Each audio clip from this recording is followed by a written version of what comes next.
O presidente da Turquia, Recep Tayyip Erdogan, finalmente mandou Vladimir Putin passear e fez sua escolha sobre quem apoiar, e não é a Rússia. Neste momento, a Turquia está tentando se livrar dos sistemas de mísseis antiaéreos russos S-400 adquiridos em 2019. Dessa forma, Erdogan busca finalmente se reconciliar com Washington e conseguir deles os caças furtivos de quinta geração F-35.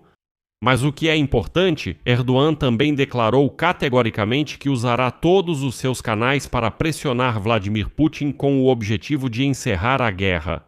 Durante anos, Recep Tayyip Erdogan jogou um jogo duplo que muitos consideravam infalível. De um lado, laços com o Ocidente, do outro, com a Rússia.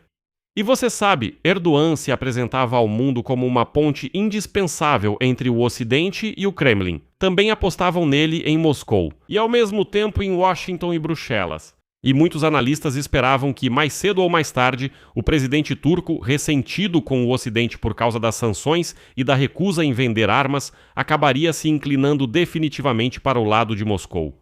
Mas nesta semana, na cúpula da OTAN em sua própria capital, Ankara, Erdogan finalmente fez sua escolha. E foi exatamente o oposto do que muitos especialistas esperavam.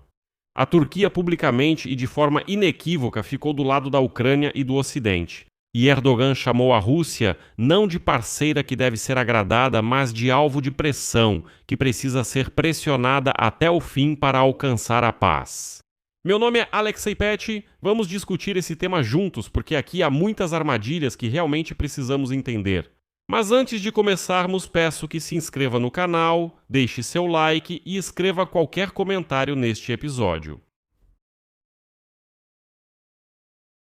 Então, hoje surgiu a notícia de que a Turquia está finalmente se desfazendo dos sistemas de mísseis antiaéreos S-400 comprados da Rússia em 2019, mas vamos por partes aqui, porque a venda dos S-400 por Ankara é apenas a ponta do iceberg. Ao abrir a sessão da cúpula da OTAN em 7 de julho, o presidente turco pronunciou uma frase que, há um ano, seria difícil de imaginar vindo dele. Citação. Ao apoiar a Ucrânia, ao mesmo tempo utilizamos nossos canais de comunicação com a Rússia para incentivá-la à paz, e imediatamente se alinhou firmemente à posição de Washington e Kiev. Citação. Compartilhamos a visão pacífica do presidente Trump sobre a questão da guerra na Ucrânia.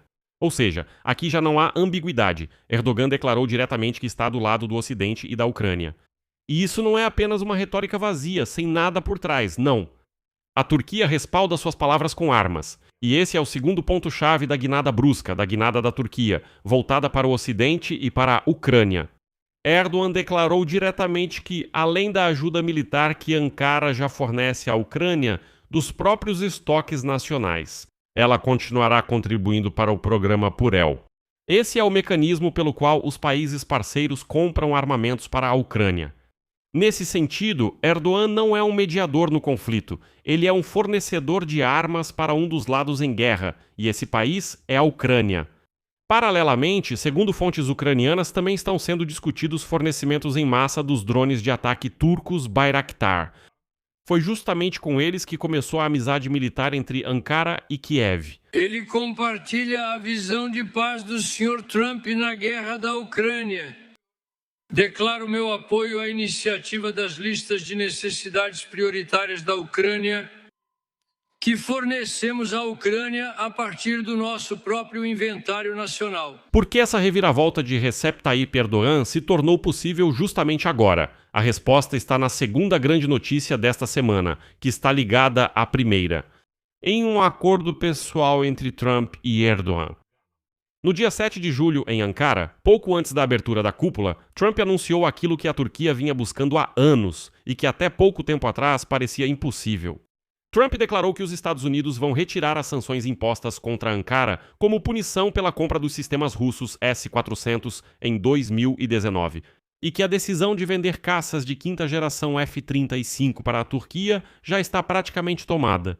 A formulação de Trump foi praticamente demonstrativa. Segundo ele, não há dúvidas quanto à venda dos F-35 para a Turquia. E o principal, ele explicou o porquê. E essa explicação foi um golpe direto na imagem de Recep Erdogan como líder pró-russo. Citação. A Turquia, em muitos aspectos, é muito mais leal do que outros países que, na nossa opinião, deveriam ser leais. Bem, obviamente isso agradou o ego de Erdogan, e é improvável que ele arrisque perder o acordo com Trump por causa da amizade com Putin. É aí que está toda a essência, digamos assim, da troca.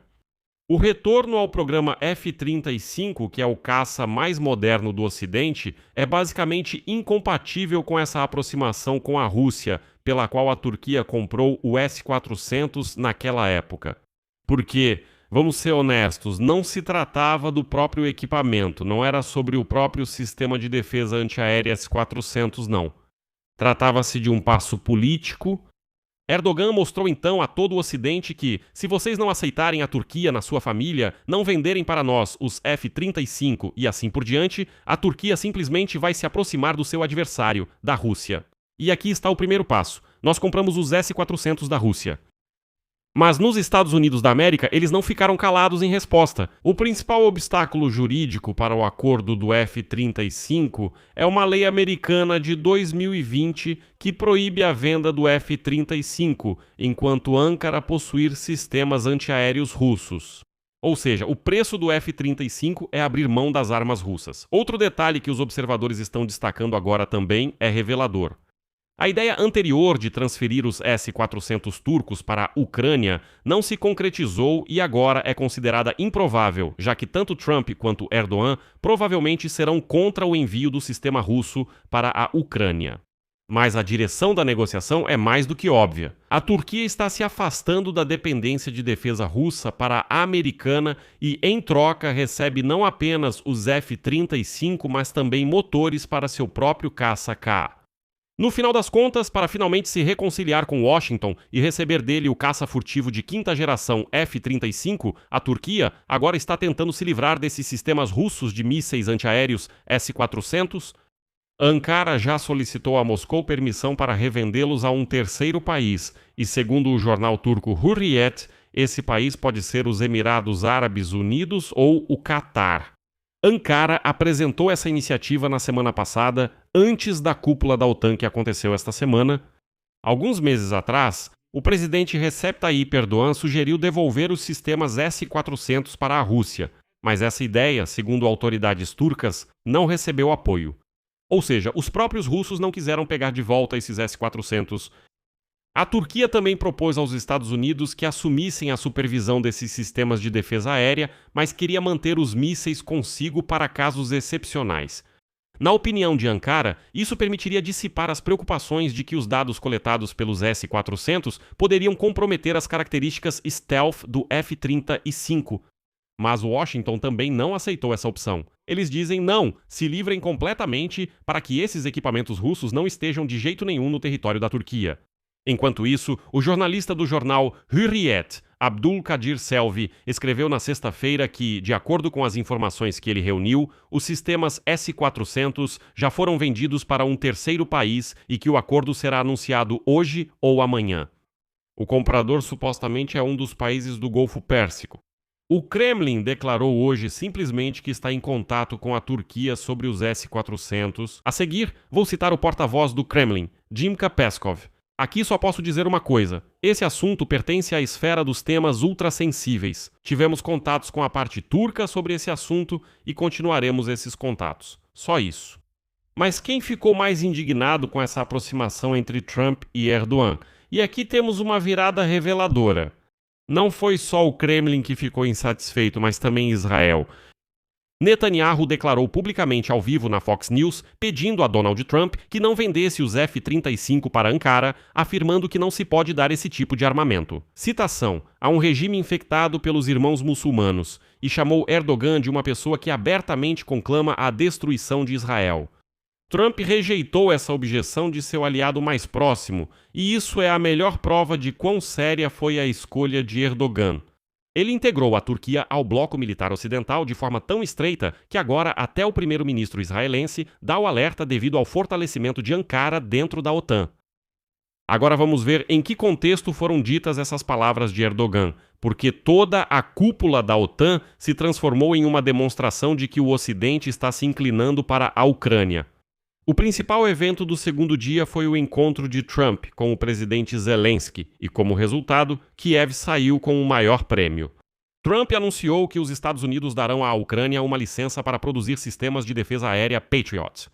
Aquela mesma arma que Zelensky vinha buscando há anos e que continua sendo o único meio no arsenal da Ucrânia capaz de derrubar mísseis balísticos russos. E agora a frase de Donald Trump se espalhou por todos os noticiários quando ele declarou, cito, "Nós vamos lhes dar o direito de fabricar o Patriot. Nós vamos mostrar como fazer isso. Assim vocês não poderão mais reclamar que damos pouco para vocês. Essa é uma arma defensiva que eu gosto mais do que a ofensiva." E esse não foi o único, sinal de mudança. Na declaração final da cúpula da OTAN em Ankara, os aliados europeus e o Canadá prometeram à Ucrânia pelo menos 70 bilhões de euros em ajuda militar para 2026 e o mesmo valor de ajuda para 2027. É simbólico que o valor seja indicado em euros e não em dólares. Isso meio que destaca que a responsabilidade financeira está sendo assumida justamente pela Europa. Além disso, a declaração da cúpula da OTAN chamou pela primeira vez a Ucrânia de contribuinte para a segurança do espaço euroatlântico. Especialistas destacam que este é um dos principais critérios para avaliar se um país pode ingressar na OTAN. Zelensky também assinou, à margem da cúpula, os chamados acordos de drones com a Holanda, Dinamarca e Estônia. E o primeiro-ministro holandês, Rob Jetten, formulou a mudança na percepção sobre a Ucrânia com as seguintes palavras, cito, "Antes, todos perguntavam o que a Europa e a OTAN podiam fazer pela Ucrânia. E agora é hora de perguntar o que a Europa pode aprender com a Ucrânia para enfrentar a ameaça vinda de Vladimir Putin." E a Rússia? A Rússia recebeu desta cúpula, que aconteceu na Turquia, país que durante décadas foi considerado meio amigo do Kremlin, exatamente o oposto do que poderia esperar. Na declaração final, adotada sob a presidência de Recep Tayyip Erdogan, os líderes da OTAN afirmaram que a Rússia representa uma ameaça de longo prazo para a comunidade euroatlântica. E o próprio Erdogan, que era considerado amigo de Putin, presidiu essa cúpula que declarou a Rússia como a principal ameaça. Embora, sejamos honestos, se ele realmente quisesse, poderia ter suavizado a formulação, mas ao que parece, ele não quis. O que tudo isso significa no final das contas? Recep Tayyip Erdogan fez uma virada pragmática, mas inequívoca. Ele não se tornou nem uma ponte neutra, muito menos um aliado de Moscou. Ele escolheu o lado que lhe dá o F-35, a retirada das sanções sobre motores para os caças turcos Kaan e o status de jogador-chave e insubstituível da OTAN. Bem, em troca, ele oferece à Ucrânia armas de seus próprios estoques e através do programa Fuel, e a Rússia oferece seus próprios canais de pressão, como ele mesmo disse. Aqui, novamente, é importante sermos honestos e não pintar um quadro exclusivamente preto e branco, de jeito nenhum. A escolha turca tem suas especificidades. Erdogan age de forma nada simples. Erdogan conscientemente mantém linhas de comunicação com o Kremlin e continua se apresentando como negociador e mediador. Esse é o velho jeito dele se manter necessário para todos e preservar sua influência. Ele não queima pontes com Moscou de forma demonstrativa, como fazem, por exemplo, com os países bálticos, a Polônia e assim por diante. Não.